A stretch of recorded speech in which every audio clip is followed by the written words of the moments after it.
Author, journalist, and Joe Biden biographer Chris Whipple's new book, Uncharted, How Trump Beat Biden, Harris, and the Odds in the Wildest Campaign in History, hits shelves today. It chronicles the drama inside both the Trump and Biden-Harris inner circles during the 2024 campaign. Great to have you here, and congratulations. The book is really amazing. Great to be here. So listen, you are very plugged in to Biden world. We have been hearing from Republicans for months that there was a Democratic conspiracy, not just in the Biden White House, but in the party writ large, even the media, to hide President Biden's infirmities, the fact that he wasn't up to this. Yeah. What did you find in digging? I mean, obviously the media wasn't complicit in this, at least I wasn't. I'll speak just for me. But what about others? Well, look, Elizabeth, it was the wildest campaign in political history. But behind closed doors, let me tell you, it was even wilder and stranger than that. The truth is that, as I discovered in talking to Biden's inner circle, almost all of them, and by the way, I also talked to Susie Wiles, Trump's campaign manager, and Harris's top people as well. The truth is that Biden's closest advisors were trapped in a kind of fog of delusion and denial. Yeah. Ron Klain tells me exclusively, and you won't read it anywhere else, about the whole period of debate prep at Camp David preceding that disastrous debate. And it's a devastating picture that Ron Klain paints of Joe Biden being out of it, not knowing anything about his second-term plans, wandering off at one point and collapsing into a chair by the pool and falling asleep.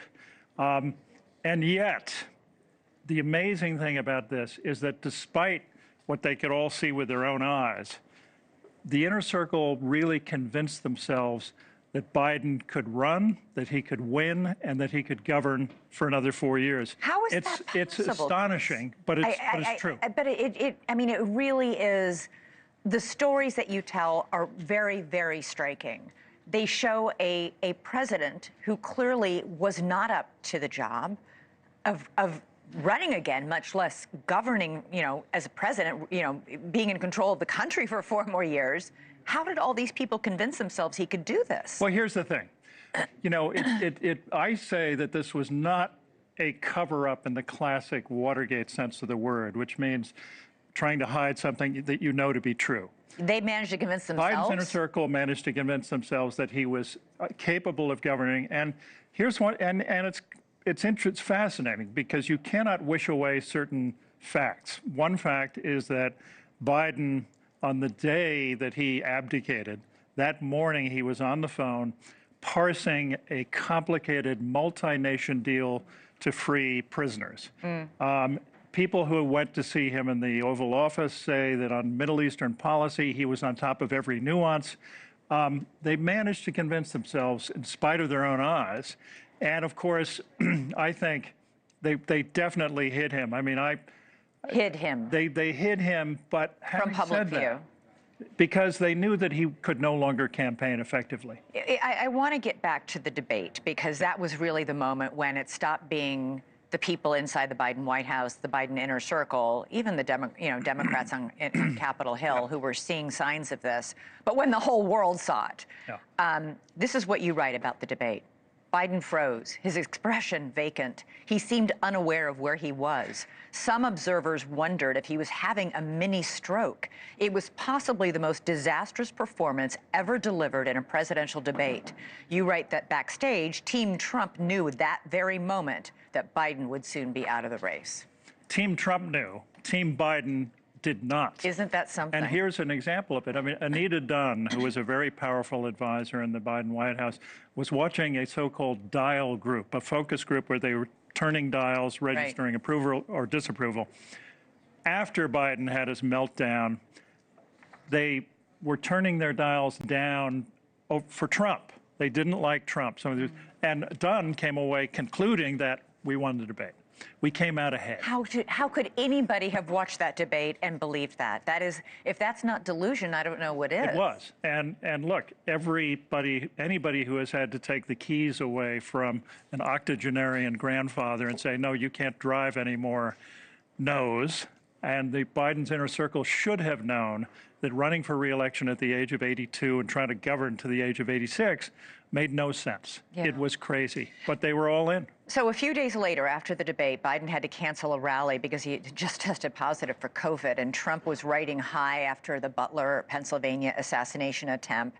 Biden is floundering after that debate, and you write, quote, starkly contrasting images of the two presidential candidates made for a devastating split screen. Trump pumping his fist, Biden grasping a handrail. Yeah. I mean, you couldn't imagine a starker contrast than those two people. And of course, Biden went. And those two images and pictures are sometimes so powerful. Yeah. And Biden, of course, went from there to his Rehoboth Beach house. And then came the fateful weekend of July 2021, when his two closest advisors, Steve Ricchetti and Mike Donilon, came and sat down and they talked about whether he should go ahead. Even though they knew that the party leaders were going to lower the boom on them on Monday and go public, they were still willing to die on that hill.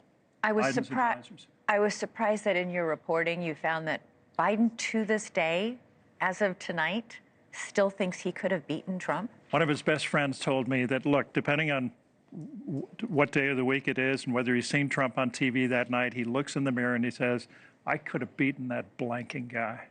Huh. All right. And he doesn't think that he's not sure that he'll ever accept it in his lifetime.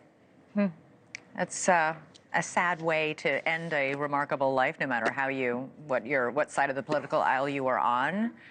He's a man who served the country for many, many decades and finally, ultimately, as president of the United States. But what an ignominious exit from He was the stage. a consequential president, but the ending of this story, and trust me, readers don't know the whole story, the ending of the story is a tragedy. Chris Whipple, the book is out today. It's called Uncharted. It is a quick, really compelling read about a campaign we're all still talking about. Great to have you. Congratulations. Great to see you. Thank you. Okay. Thanks so much for watching. Go to joinnn.com to find NewsNation on your television provider. And don't forget to click the red subscribe button below to get more of NewsNation's fact-driven, unbiased coverage.